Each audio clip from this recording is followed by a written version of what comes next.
خواستین تو خونه انجام بدین خودتون، من براتون میذارم چجوری انجام بدید و داشته باشین،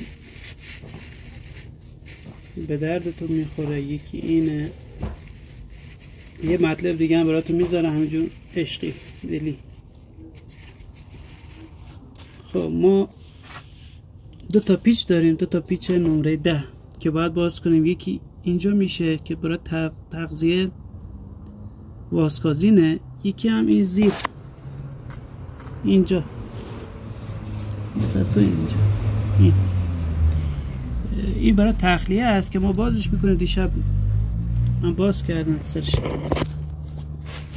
تخلیه شده، واسکازینو انجام دادم و الان هم میخوام دیگه ببندیم و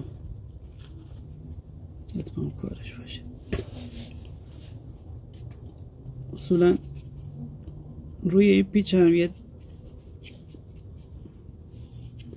نوار تفلون به پیچین بد نیست برای آخر کار.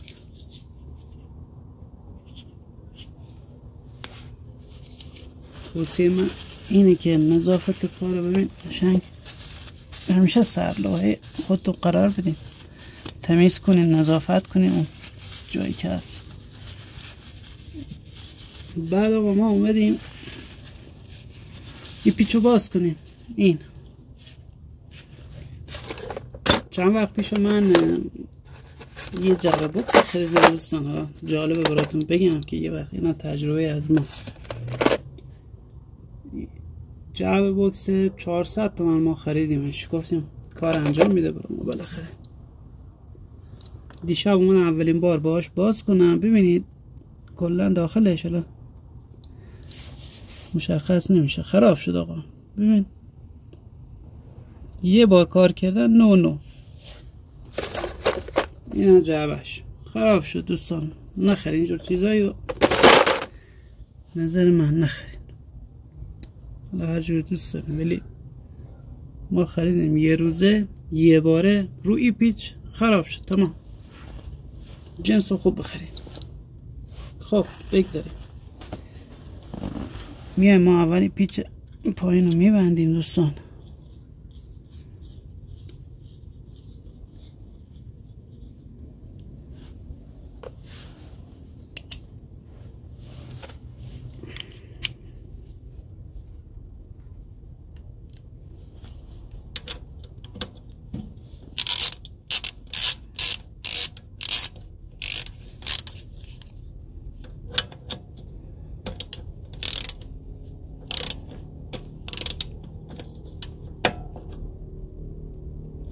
خب این از این.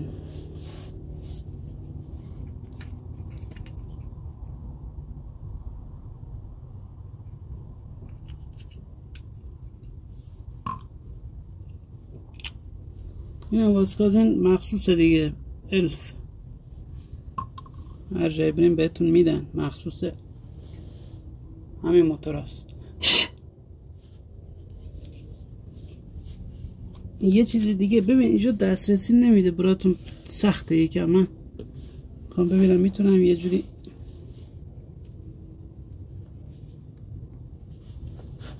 اینجوری تغذیه کنیم، بزنیم بره داخل ببینیم میشه یا نه.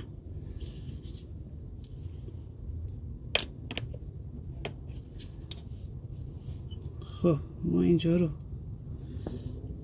یه لوله با سر خودکار گذاشتم، اینو داشته باشین از ما برای تغذیه واسکازین.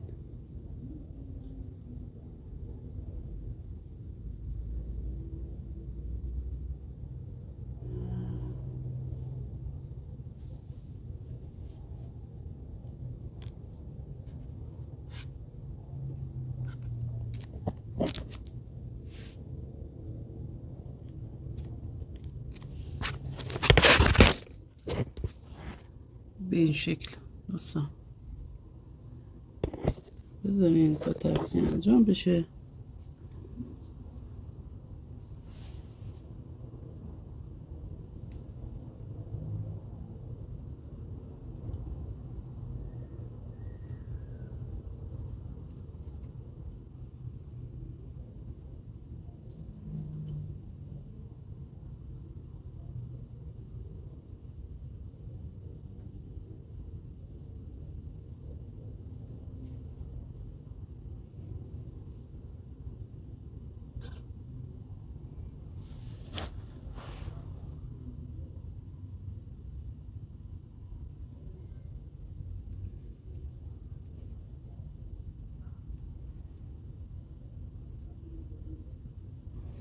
این مقدارش هم 120 سی سی باید ما بریزیم واسکازین. 120 سی سیه. حالا این دیگه اندازه است، شما وقتی بگیره همشو خالی کنین. این هم از اینشه دوستان. زود به زودم عوض کنین که اینو دیگه قرار نباشه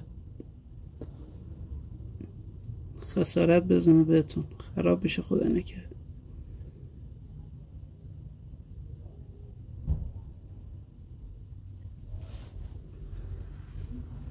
دوستان تو کانالمون ما میذاریم، حالا هر آموزشی بالاخره تا هر جای خودم بلد باشم برای شما ارائه میدم، حالا بی دریغ براتون میذارم. اگر به دردتون خورد حمایتون میکنیم. بالاخره ما هم عضو از خانواده چند میلیون نفر ایرانی هستیم، هممون یه خانواده ایم. حمایت کنیم، ما هم بالاخره دیده بشیم، کانالمون رشد کنه. ممنون تو میشیم، متشکر. دوستان حالا من تا اینو تقدیم میکنم یه استوپی میکنم فیلمو تا کامل اینا یواش یواش داره میره. خب دوستان ما تمام قوطی رو خالی کردیم داخلش. حالا میخوام دیگه سفتش کنیم و تمام بشه.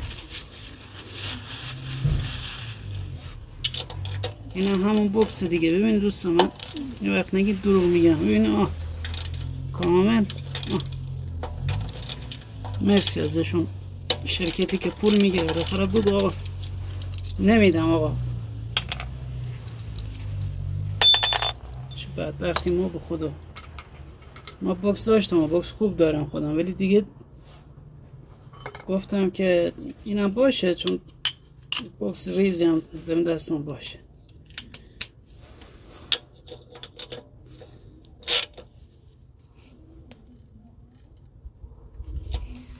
خب بعد از اتمام تمیز میکنم قشنگ اینجا رو کامل و تمیز. دوستان عزیز حمایت از ما یادتون نره، مخلص همتون هستیم، دوستتون دارین، شبتون بخیر. یا علی مدد.